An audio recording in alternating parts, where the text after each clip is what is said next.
it off by just talking a little bit about Just Walk Out Retail, give you some background, kind of what, where to come from, what is it, where's it going a bit. Just for information, how many people here have been inside one of our Go stores or one of our stores powered by our Just Walk Out technology? All right, that's good. That's great, actually. How do we get there? What's the origin of Just Walk Out technology? So the way I want to talk about this is kind of how do we think about approaching innovation at Amazon generally. And what we do is we try to focus on things we call durable truths. So these are facts or business inputs, beliefs about customer behavior that we believe will resonate over the course of a long period. So not weeks, months, or even years, but really decades. And much of our company is focused around really three core durable truths. So these are debatable, and these may be different for your company, but in our company, we strongly believe that customers are always going to want more choice. They are always going to want faster delivery and more convenience, and that they always are going to want lower prices. And so this is how we organize our company, grinding after solving these core durable truths over a long period of time. So when we thought about entering physical retail, we went back to these core durable truths.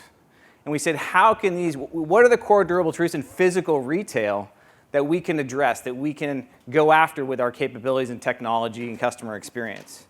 And so this is really the starting point. And now this won't be what we always do is we start with the voice of the customer and data.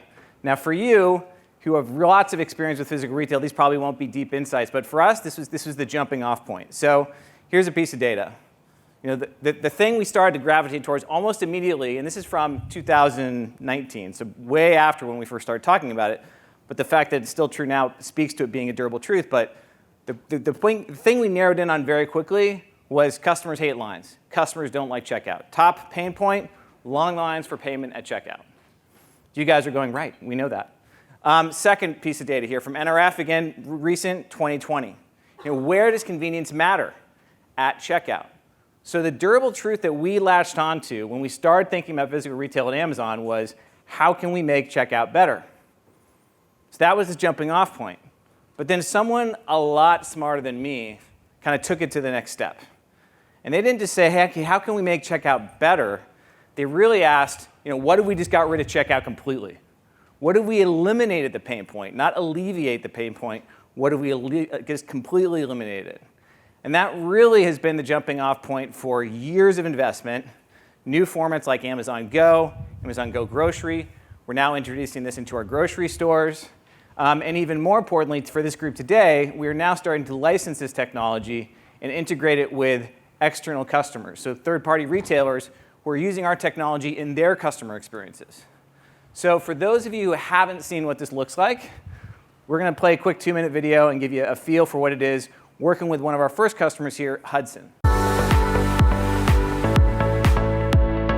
Hudson is one of the leading travel retailers in North America with over 1,000 stores company-wide. Hudson NonStop is our first contactless store powered by Just Walk Out technology by Amazon. This is the Dallas Love Field Hudson NonStop store. It opened in late February. It was the first non-stop store to open in an airport. It's a little under 500 square feet and one of many to come. Customers are more and more looking for contactless ways to shop. They simply scan or tap a credit card to enter the store. That creates a virtual cart for the customer. The customer goes around the store, selects the items they want. If they don't want, they can either set them down or just put them right back on the shelf. As they exit the store, their credit card is then charged for those purchases. The response has been incredibly positive. People are very intrigued by it. How does it work? How does it know what I'm getting? How am I paying for it? Just walk out. It was very seamless. You come in, you choose what you want, and you walk right out. Fast and easy, fast and easy. Didn't have to worry about, ringing up or any of the time-consuming things. I've never seen anything like it before. The innovation serves our customers in a variety of ways. First and foremost, people want to get in and out of an airport store quickly. We obviously give them the convenience of the waters, the snacks, the travel items, but we also have the ability to offer things that they didn't know they were looking for. High-end electronics, souvenirs, a gift to take home, or something that they just picked up on their way. This technology has changed our employee experience. We have turned our cashiers into customer service associates. They are now there to engage the customers, to help them with their shopping experience, and really it's more of an interactive process.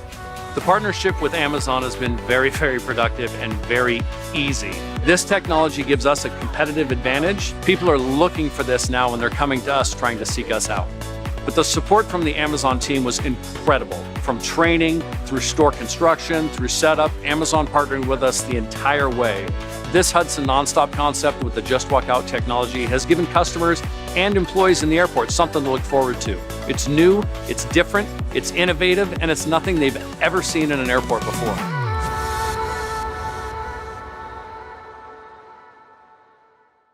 All right, so it's always great when your customers can talk on your behalf, and this video is an example of that. We're really proud of the work we've done with Hudson, and we're doing work with others. We're in stadiums, airports, and other locations, so we're just starting to get rolling with this technology. First question I always get asked is, well, how does it actually work?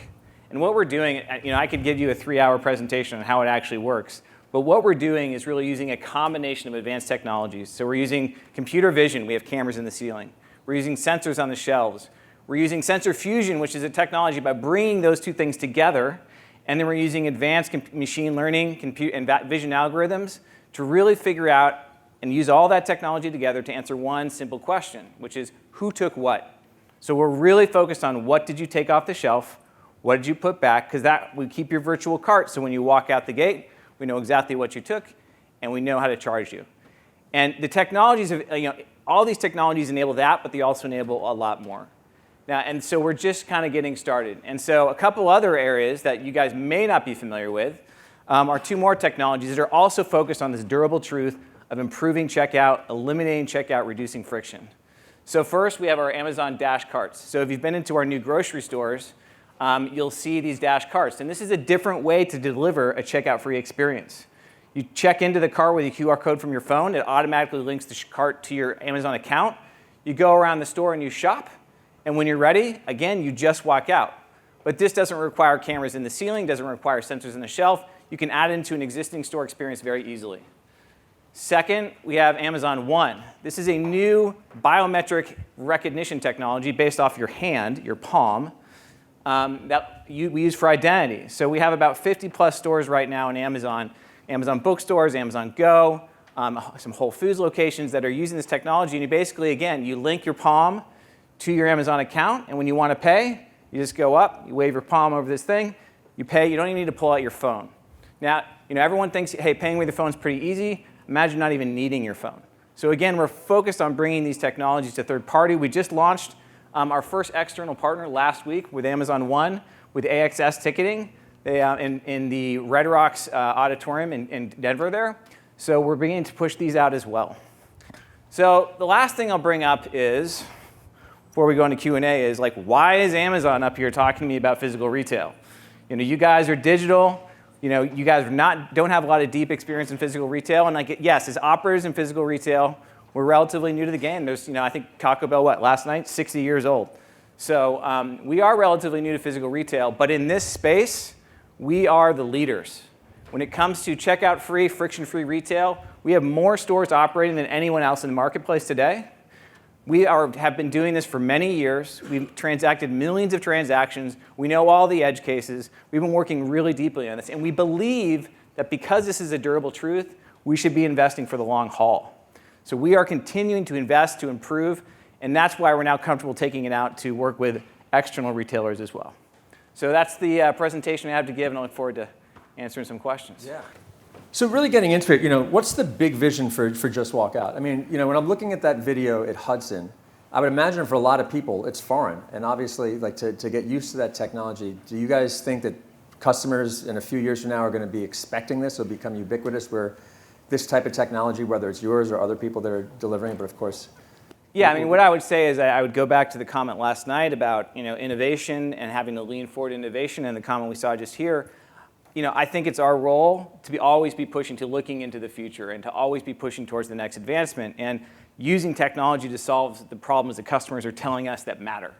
And so do I believe that it's a universal truth that checkout is people aren't going to like that 10 years from now, 5 years from now? Yes. And so do I think this is the future? We absolutely do. And it's about investing in it over the long haul to be able to handle it in a bunch of different use cases, a bunch of different retail environments.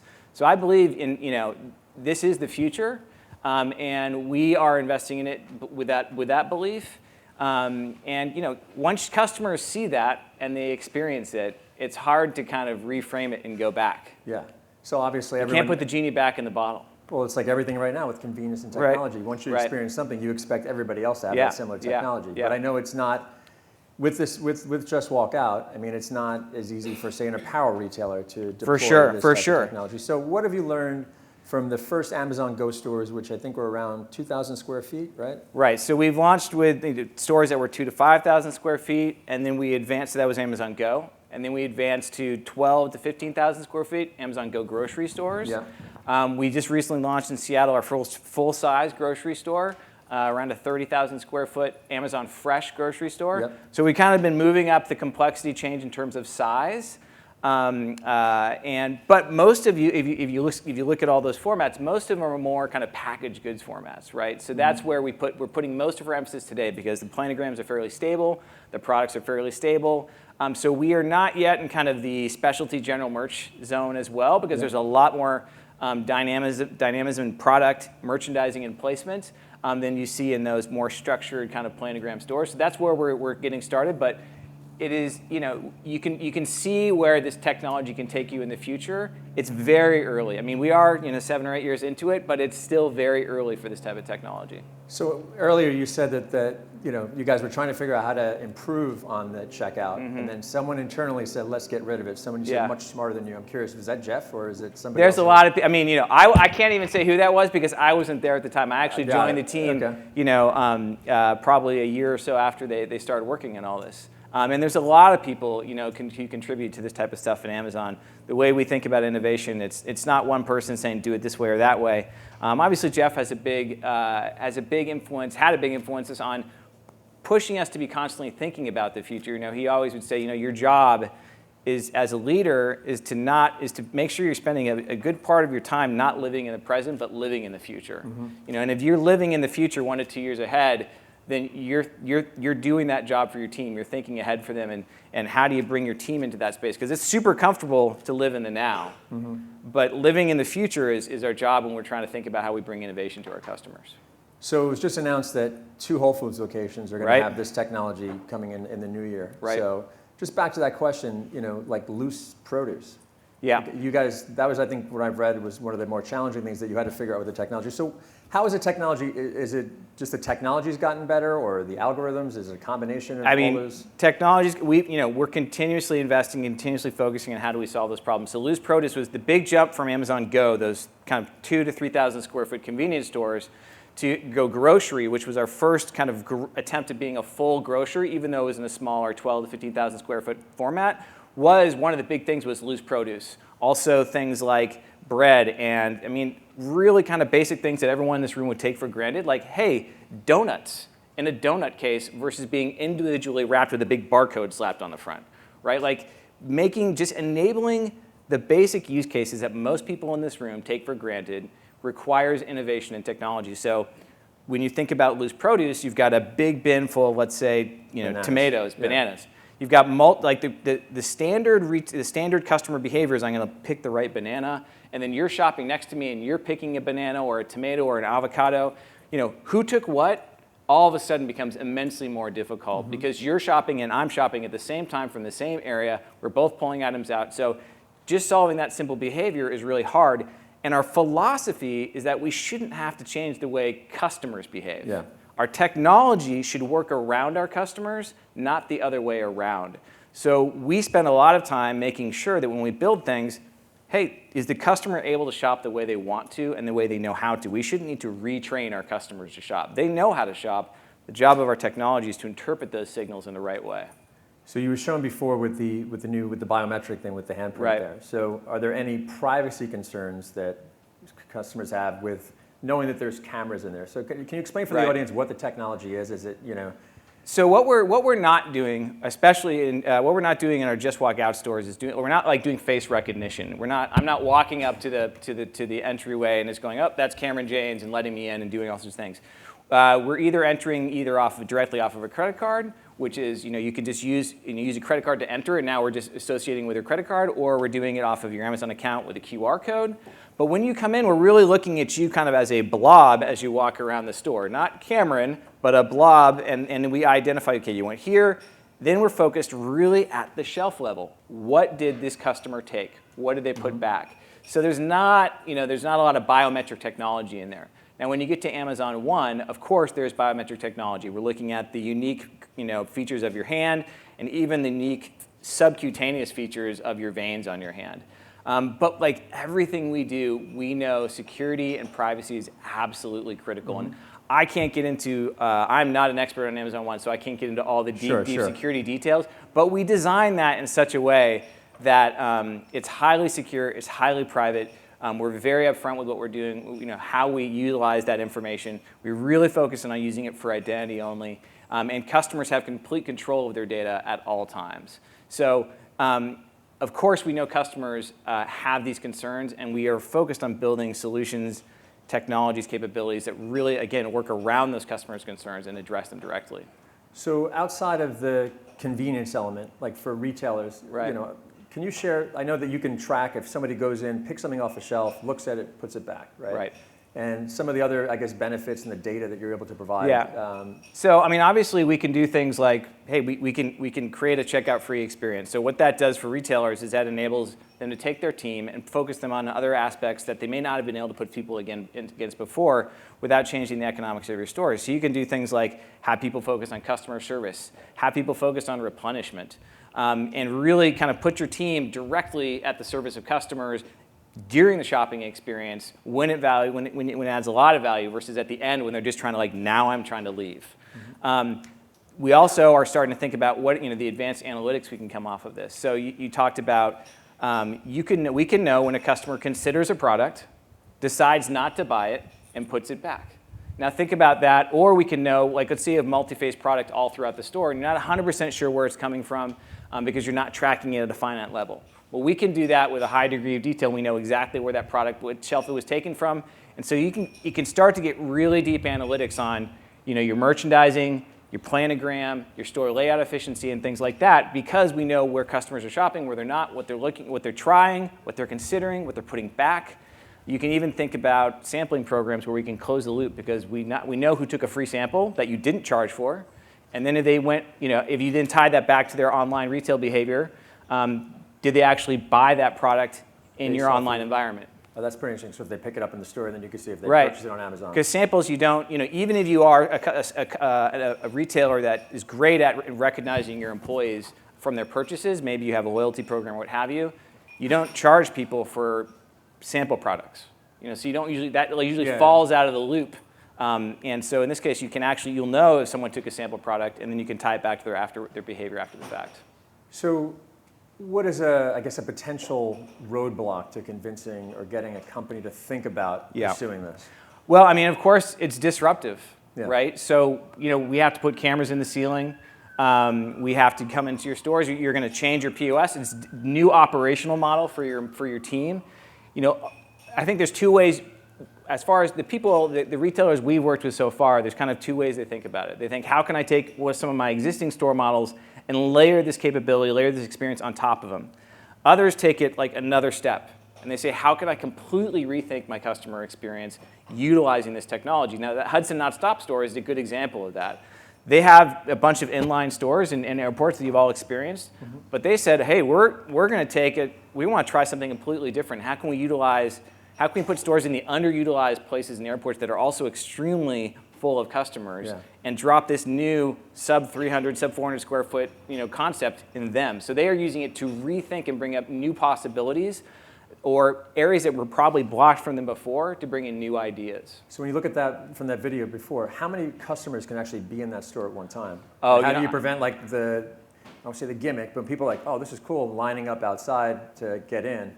In our Go store in Seattle at the bottom of our headquarters, there are definitely lines outside that store because you just have the Brookfield one in New York City. Right. So you just have capacity limits, just fire capacity limits that sometimes you just have to work, and then what you find out is just like all of us. Sometimes you build a store that might be too small. so you make it bigger, Yeah. right?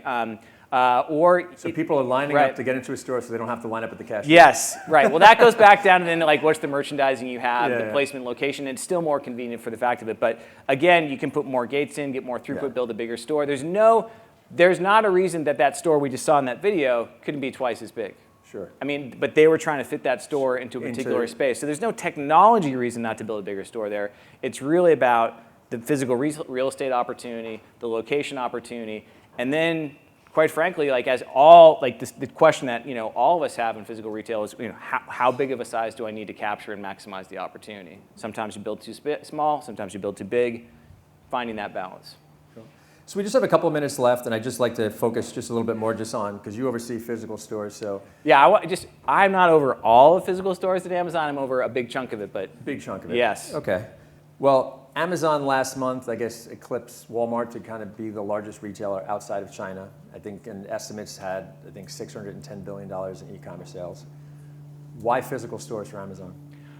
I think it goes back to what we just heard about. People are not, how they are changing in physical stores, shopping in physical stores is changing, but people are always shopping in physical stores. Yeah. And for us, it is just a way to get closer to customers, and especially in categories where being in person matters a lot. Mm-hmm. So you think convenience, grocery, I'm not, even with great 2-hour delivery or 2-day delivery, if I want something now, I'm gonna go to a store sometimes. Or some products really benefit from in-person, engaging with them in person and testing them out and trying them in person, like our Amazon devices. Those are a good example of that. So, there's definitely and absolutely a meaningful place for physical retail in the commerce world. And so for us, it's about how can we serve those customers? How can we meet those customers in a different place?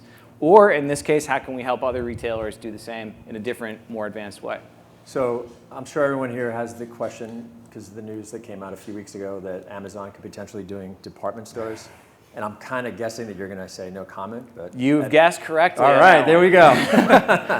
But more physical stores, obviously, is still part of the strategy for Amazon. Yeah, I mean, so it's not, because I think at the beginning there was, hey, we're going to have hundreds of Go stores, but I think now it's probably around like 25, 30. So is it more of a living laboratory, or is it a central part of like kind of the revenue strategy for Amazon? I would say it's both, because we're going to test, and where things work and where we get strong customer feedback, we're going to continue to invest. But we do a lot of tests at Amazon. We're constantly looking at new ideas for growth, new ideas to engage customers. So our physical stores are no different from how we test on our website every single day. We're going to try things. Some things are going to work. We're going to iterate, and then we're going to grow from there. So the stores you see, even the stores you see today, have evolved and are evolving, in front of your eyes. And so, we're getting much more into omni-channel now. That was not a major focus when we first started. I mean, surprise, surprise.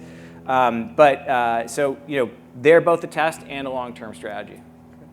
And on the culture at Amazon, you've been there for 14 years. Right. Before physical stores, you were doing product manager for Kindle and video on demand. But Amazon's known for the day one culture. Right. The kind of that philosophy. If people are not familiar, can you share what that is and kind of explain how that's really helped everything you're doing within physical stores? Yeah, when you talk to people on Amazon or if you see it on LinkedIn, everyone always is saying, oh, it's still day one or it's always day one. And the mentality there, and this really came from our former CEO, was that when you're a company and it's day one, you will do anything and everything. You will be scrappy. You will innovate to grow, survive, to serve your customers. You treat in day one, you treat every customer like they're your only customer, because in day one they may be your only customer. And so the idea and the mentality behind that as a cultural force at Amazon is that if you we always also talk about day two culture, which is you're a big company now, you've been around for a while, and you start maybe treating your customers like your day two, like you have a lot more customers, and so that particular customer is not as important anymore, or being operational excellent in every part of your business is not as important anymore because, we're just big and we can survive, the paper cuts along the way. The day one mentality is about keeping that edge, keeping that focus on not disappointing, on really having an incredibly high standard, like that day one as an entrepreneur when you first started your company. And so that permeates and pervades a lot of how we think things, and that drives a lot of our culture. That drives us to be always constantly testing new ideas. It drives us to be pushing new technologies. It drives us to be reinventing customer experiences where we can, because stasis kind of sitting still is day 2. Moving forward and challenging and pushing ahead is day 1. Well, that's why you guys get all the press, because you're constantly doing new things. So We're trying a lot. when are you going on the Blue Origin rocket? Not anytime soon. Thank you so much for joining us. Thank you for and having me. Best of luck rolling out more.